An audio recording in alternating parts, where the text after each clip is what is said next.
Chapter 11. How pleasant that you could join us, the hook-handed man said in a sickly sweet voice. Violet immediately tried to scurry back down the robe, but Count Olaf's assistant was too quick for her. In one movement, he hoisted her into the tower room and, with a flick of his hook, sent her rescue device clanging to the ground. Now Violet was as trapped as her sister. "I'm so glad you're here," the hook-headed man said. "I was just thinking how much I wanted to see your pretty face. Have a seat." "What are you going to do with me?" Violet asked. "I said have a seat," the hook-headed man snarled and pushed her into a chair. Violet looked around the dim and messy room. "I am certain that over the course of your own life, you have noticed that people's rooms reflect their personalities. In my room, for instance, I have gathered a collection of objects that are important to me, including a dusty accordion on which I can play a few sad songs, a large bundle of notes on the activities of the Baudelaire orphans, and a blurry photograph taken a very long time ago of a woman whose name is Beatrice. These are items that are very precious and dear to me. The tower room held objects that were very dear and precious to Count Olaf, and they were terrible things. There were scraps of paper on which he had written his evil ideas in an illegible scrawl, lying in messy piles of on top of the copy of nuptial law he had taken away from Klaus. There were a few chairs and a handful of candles which were giving off flickering shadows. Littered all over the floor were empty wine bottles and dirty dishes, but most of all were the drawings and paintings and carvings of eyes, big and small, all over the room. There were eyes painted on the ceilings and scratched into the grimly wooden floors. There were eyes scrawled along the windowsill and one big eye painted on the knob of the door that led to the stairs. It was a terrible place.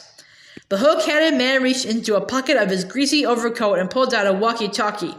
With some difficulty, he pressed a button and waited a moment. "Boss, it's me," he said. "Your blushing bride just climbed up here to try and rescue the biting brat." He paused as Count Olaf said something. "I don't know, with some sort of rope." "It was a grappling hook," Violet said. And tore off a sleeve of her nightgown to make a bandage for her shoulder. "I made it myself." "She says it was a grappling hook," the hook-headed man said into the walkie-talkie. "I don't know, boss." "Yes, boss. Yes, boss, of course I understand she's yours." "Yes, boss." He pressed a button to disconnect the line and then turned to face Violet. "Count Olaf is very displeased with his bride." "I'm not his bride," Violet said bitterly.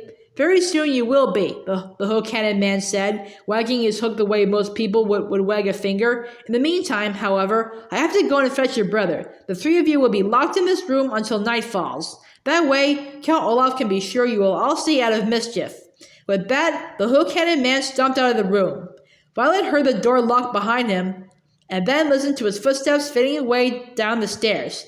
She immediately went over to Sunny and put a hand on her little head. Afraid to untie or untape her sister for fear of incurring, a word which here means bringing about, Count Olaf's wrath, Violet stroked Sunny's hair and murmured that everything was all right.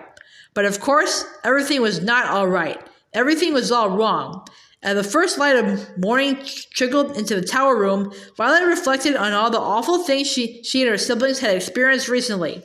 Their parents had died suddenly and horribly. Mrs. Poe had bought them ugly clothing. They had moved into Count Olaf's house and were treated terribly. Mr. Poe had refused to help them. They had discovered a fiendish plot involving marrying Violet and stealing the Baudelaire fortune. Klaus had tried to confront Olaf with knowledge he learned in Justice Strauss's library and failed. Poor Sunny had been captured. And now, Violet had tried to rescue Sunny and found herself captured as well.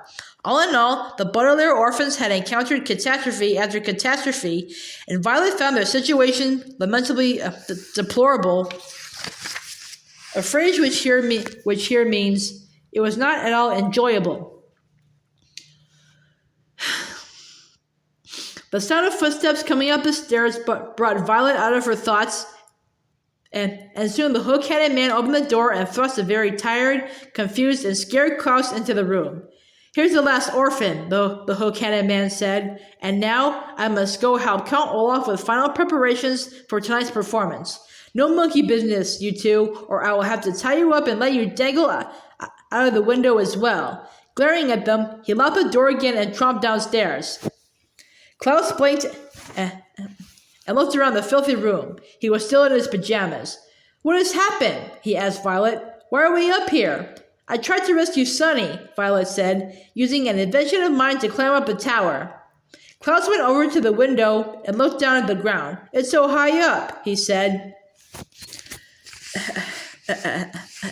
You must have been terrified. It was very scary, she admitted, but not as scary as the thought of marrying Count Olaf. I'm sorry your invention didn't work, Klaus said sadly. The invention worked fine, Violet said, rubbing her sore shoulder. I just got caught, and now we're doomed. The hook-headed man said he'd keep us here until tonight, and then it's the marvelous marriage. Do you think you could invent something that will help us escape? Klaus asked, looking around the room. Maybe, Violet said. And why don't you go through those books and papers? Perhaps there's some information that could be of use. For the next few hours, Violet and Klaus searched the room in their own minds for anything that might help them. Violet looked for objects with which she could invent something. Klaus read through Count Olaf's papers and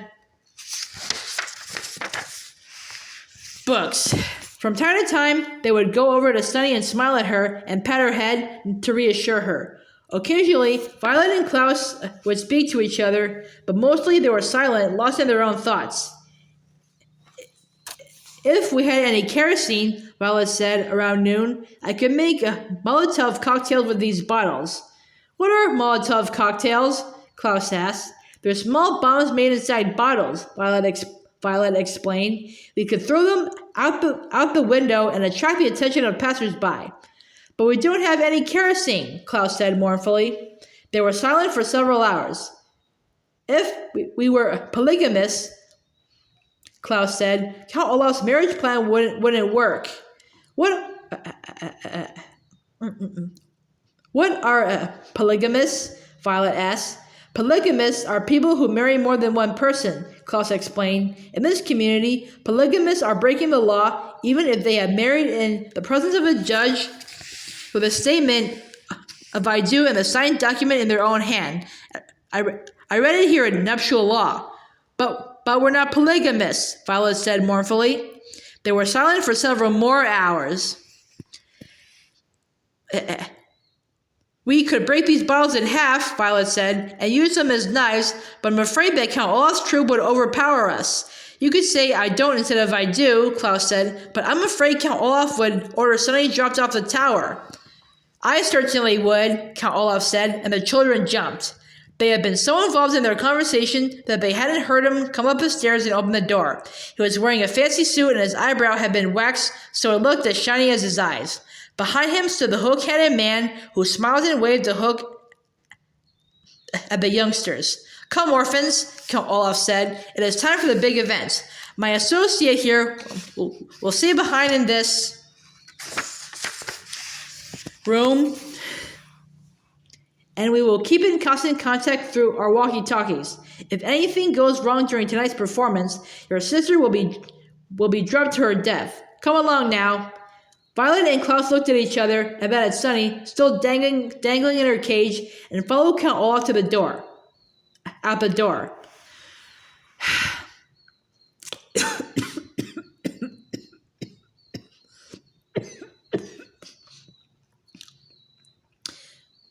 As Klaus walked down the tower stairs, he felt a heavy sinking in his heart as all hope left him.